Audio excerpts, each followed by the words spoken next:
obrovská guľa. Zemeguľu znázorňujeme zmenšeným modelom, ktorý sa nazýva globus. Hornú pologuľu Zeme nazývame severná pologuľa, dolnú južná pologuľa. 70% Zeme tvorí voda a ostatných 30% tvorí pevnina.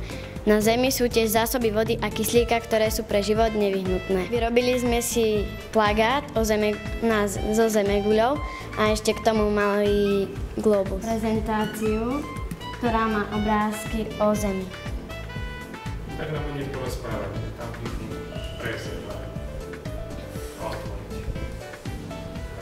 Ty sa daj mať na bok, stoč trošku. Toto je pohľad z vesmíru na našu Zem. Čítaj. Nesa nižšie. Mikrofón. Nesa nižšie.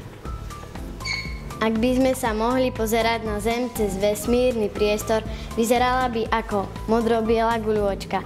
Na rôznych častiach Zeme sa vyskytujú rozličné druhy rastlín a živočíchov. Na Zemi je život. Toto je globus. Čo je to?